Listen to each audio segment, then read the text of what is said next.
Saudação, senhor presidente, aos nobres pares e a todos os cidadãos e cidadãs que acompanham a sessão. Momento simbólico, por ser a primeira sessão ordinária, de fato, começando essa legislatura.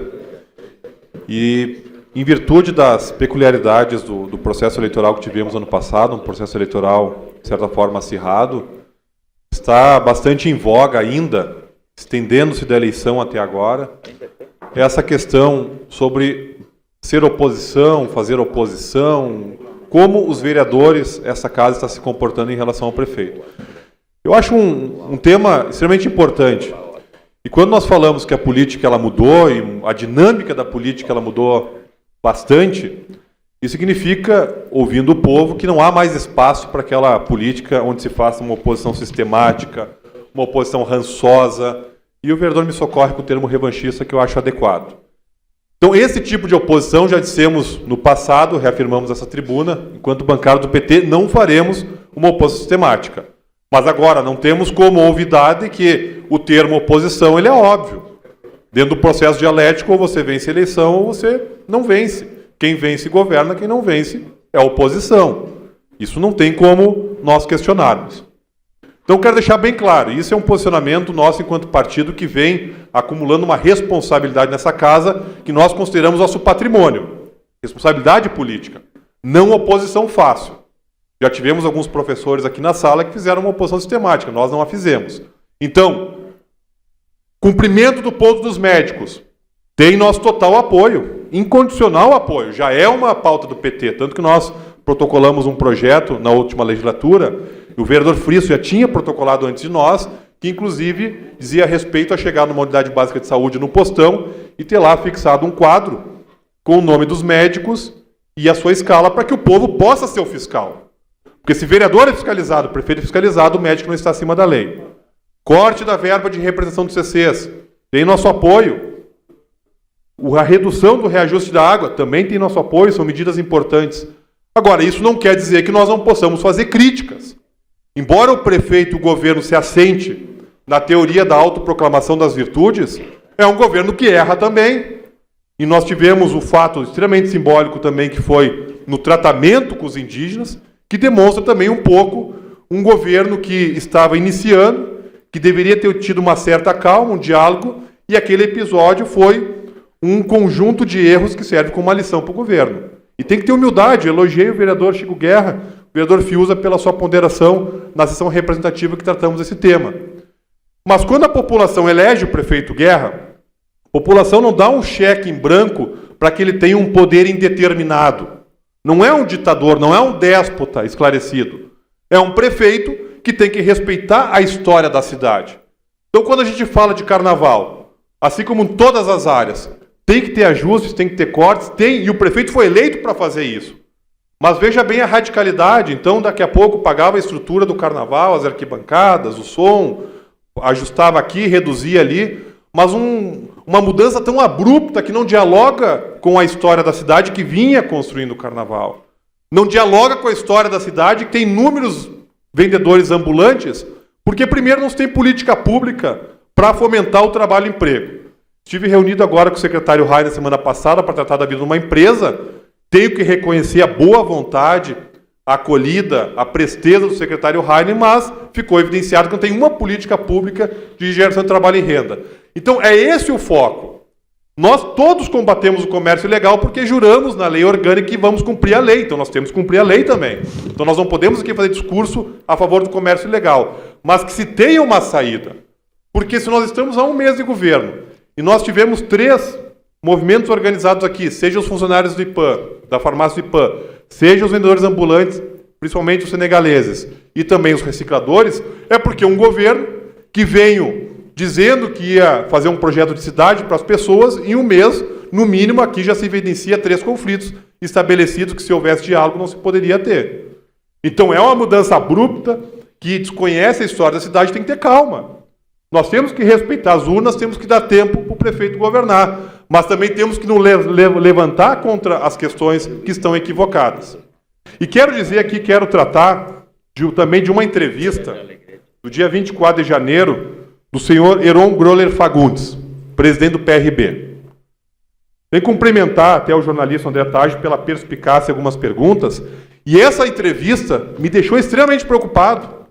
E faço aqui uma deferência ao vice-prefeito, ao Ricardo Fabres, que, segundo tive notícia, inclusive fez um ofício, pedido de informações à Procuradoria sobre trabalho voluntário no gabinete.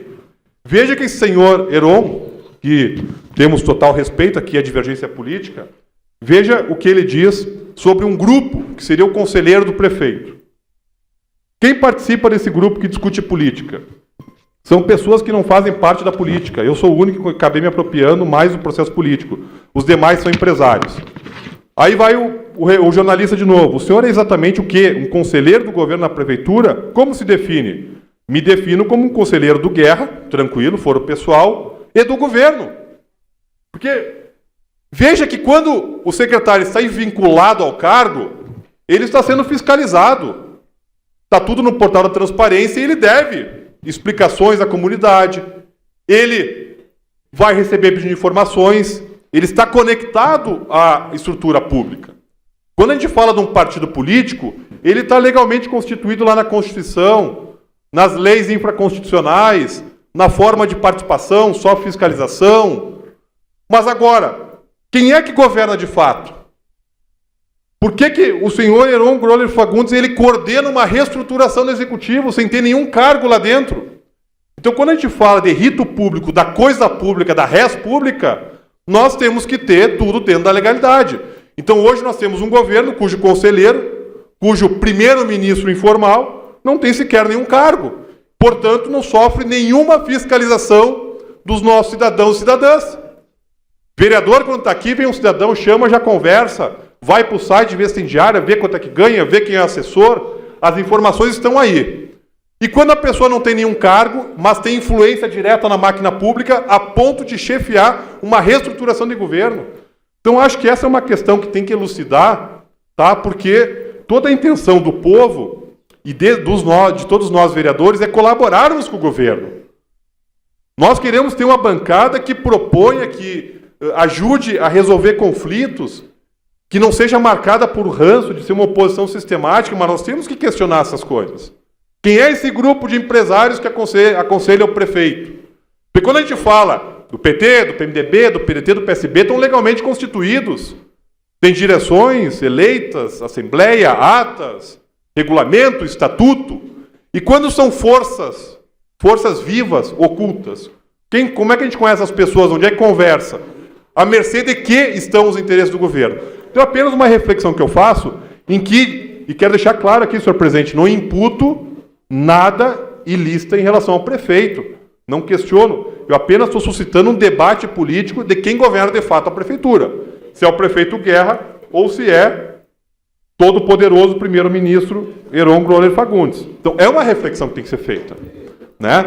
Achei importante a entrevista de Vossa Excelência pelo Chico Guerra, tudo aquilo dentro do debate político. Né? Vossa Excelência me rotulou como oposição, tudo isso está tranquilo. Eu estou questionando a entrevista do Heron, porque eu acho que essas questões elas precisam ser aprofundadas.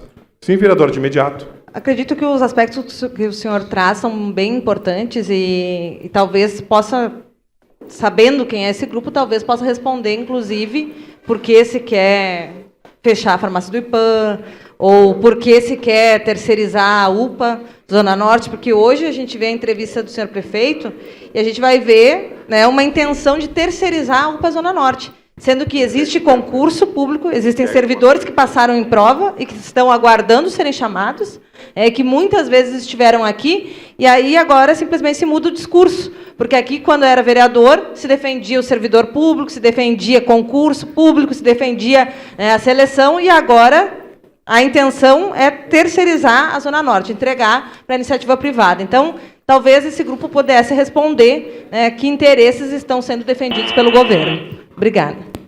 Ok, obrigado. E para finalizar, apenas para dar um fechamento aqui à ideia, então, aí voltando à entrevista, tá? Aí o jornalista, o senhor é coordenador da reestruturação do governo, quais são suas funções? Aí a resposta, a gente está, não é estava, está, de uma forma muito minuciosa e pormenorizada, vendo o que pode melhorar na vida do cidadão. Então, há sim uma influência política, não, em nenhuma forma que trouxe nenhuma imputação. Mas, do ponto de vista político, a que interesses, né, ou quem governa de fato a prefeitura. Então, senhor presidente, era isso. Agradeço a oportunidade.